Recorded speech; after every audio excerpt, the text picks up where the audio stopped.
Salut à tous, c'est Laurent et bienvenue dans ce nouveau tuto sur Affinity Publisher. Aujourd'hui, je vous montre comment créer ce type de petit jeu pour les enfants, donc les dessins à relier point par point et numérotés. Donc pour créer ce type de feuille de jeu, eh bien ça va être très simple. On va se créer une maquette. Je reviens pas dessus, mais si vous avez besoin de créer des maquettes, j'ai plusieurs tutos où je crée des maquettes, donc je vous invite à aller les regarder. Et sinon, vous prenez le guide de débutant et normalement tout est expliqué dedans. Une fois que vous avez fait votre maquette, eh bien, vous n'avez plus qu'à composer votre première page, chose que j'ai fait ici avec le cœur. Et maintenant, je vais composer une deuxième page avec vous. Donc, je vais ajouter une page en faisant un clic droit sur ma première page. Et ensuite, je viens ajouter juste une page après et avec ma maquette de planche type A. Je vais peut-être même en ajouter deux, comme ça on aura des pages en vis-à-vis, comme dans un carnet KDP par exemple.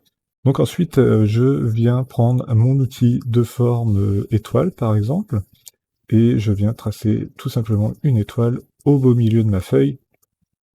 Et cette étoile-là, eh bien, vous voyez que je lui ai déjà appliqué un trait de couleur noire. Une fois que vous avez tracé votre forme, vous allez dans le panneau trait. Si ce panneau-là, vous ne l'avez pas d'affiché ou vous l'avez malencontreusement supprimé pour gagner de la place sur votre espace de travail, eh bien, vous pouvez aller dans le studio. Donc, vous allez dans Affichage Studio et vous venez cliquer sur Trait qui est juste ici.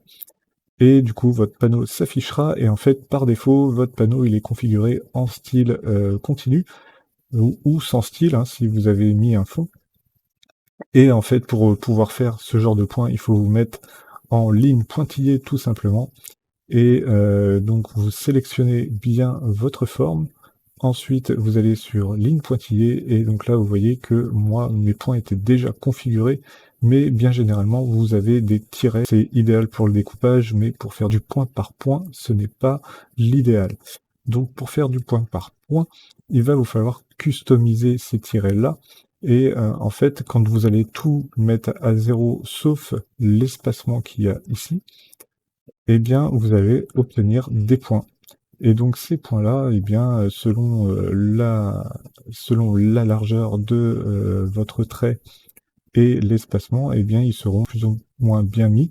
Donc je vous invite là à jouer plutôt avec les espacements pour, vous voyez, avoir des points, par exemple, qui sont dans les pointes de votre forme. Donc là, comme ça, vous voyez, hop, là on a des points dans quasi toutes les pointes de la forme, donc ça veut dire qu'on a le nombre de points nécessaires pour tracer une forme correcte. Et donc là, on a déjà une première forme qui est dessinée en point par point. Maintenant, il va falloir ajouter les numéros dessus. Pour ajouter les numéros, vous allez prendre votre outil de texte, mais votre outil zone de texte. Non pas l'outil de texte artistique, mais bien l'outil zone de texte. Vous cliquez dessus ou vous appuyez sur T pour tout simplement faire apparaître l'outil. Et ensuite, vous venez tracer tout un cadre. Et là, il va falloir compter le nombre de points. Donc on a 1, 2, 3, 4, 5, 6, 7, 8, 9, 10, 11, 12, 13, 14, 15, 16, 17, 18, 19, 20, 21, 22, 23, 24, 25 points. Donc là, on a 25 points à mettre. Donc on va mettre 1, 2, 3, 4, 5.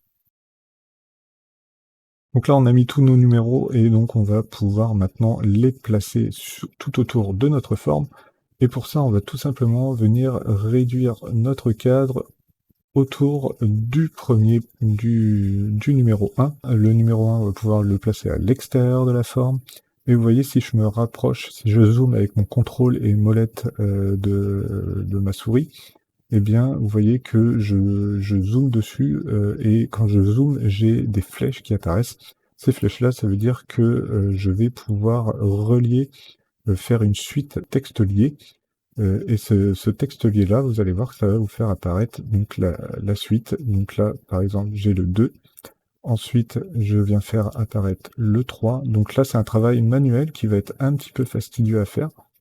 Ensuite le 4, mais je pense que vous allez avoir très vite compris le principe, c'est que à chaque fois je viens cliquer sur la petite flèche pour pouvoir déplacer ensuite mon cadre et donc avoir toutes les, tous les numéros reliés entre eux. Si je fais ça et que je vais dans mon premier cadre ou dans mon second cadre, hein, il n'y a pas de problème là-dessus, que je fais CTRL A, vous voyez que ça va tout me sélectionner, et là je vais pouvoir aller changer la police si je veux. Vous voyez, je peux mettre une nouvelle police, mais attention, il va falloir bien sûr ajuster cette police-là pour qu'elle s'adapte au cadre, et ajuster vos cadres pour qu'ils s'adaptent aussi à la police.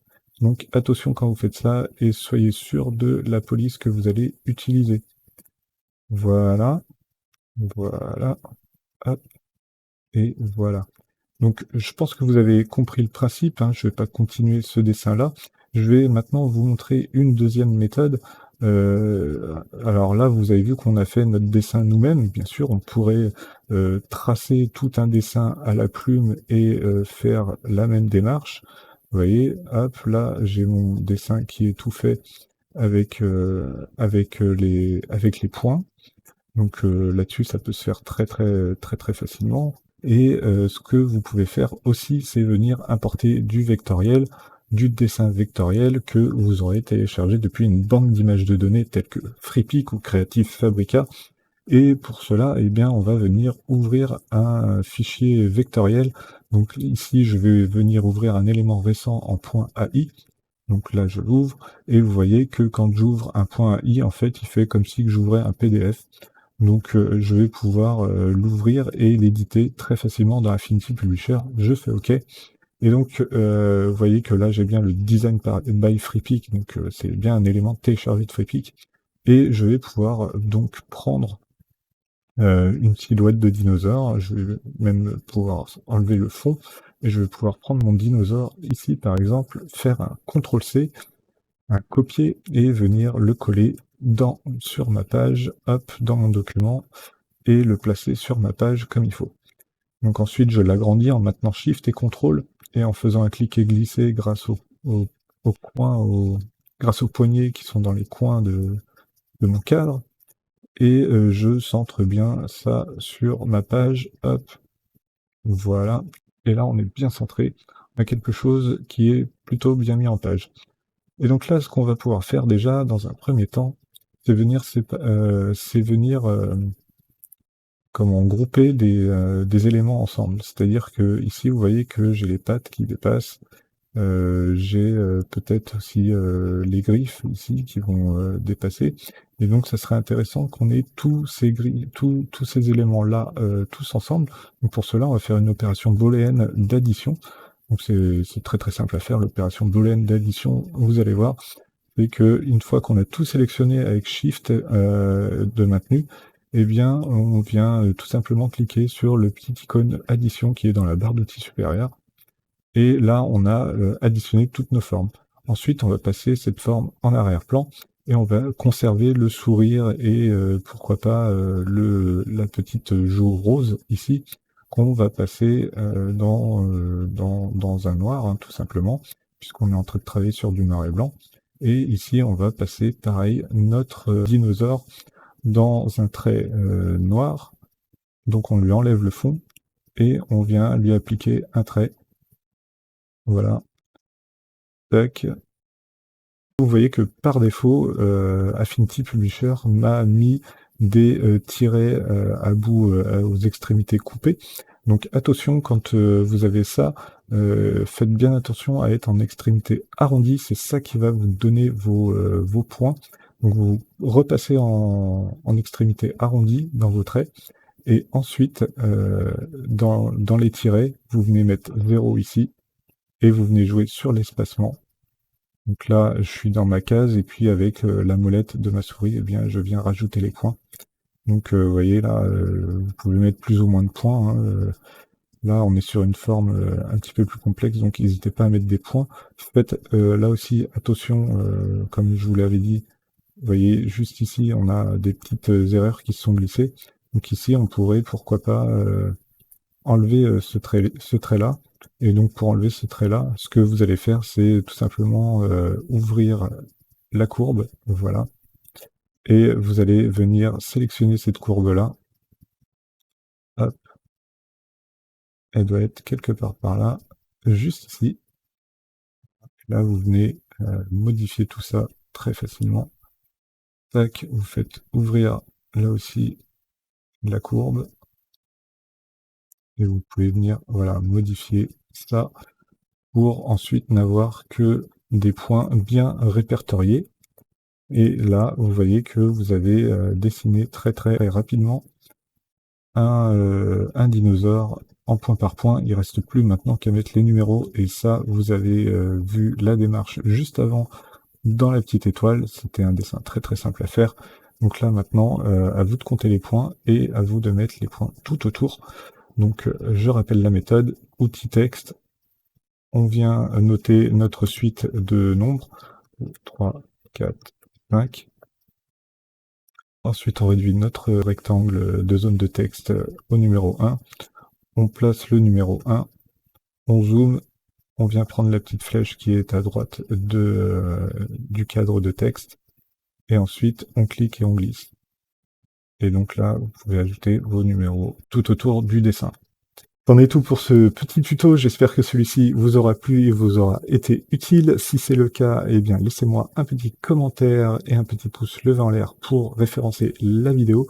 N'hésitez pas à partager cette vidéo auprès de vos amis, que ce soit par une petite capture d'écran, un petit shot ou tout simplement la vidéo en entière sur un groupe Facebook. Faites-vous plaisir, celle-ci est là pour être partagée, donc partagez-la. Et si vous êtes à la fin de cette vidéo et que vous n'êtes toujours pas abonné, eh bien abonnez-vous car je sors une vidéo chaque semaine sur soit Affinity Photo, soit Affinity Designer, soit Affinity Publisher. Puis je vous souhaite tout simplement un très bon apprentissage sur Affinity Publisher. Je vous dis à plus, ciao.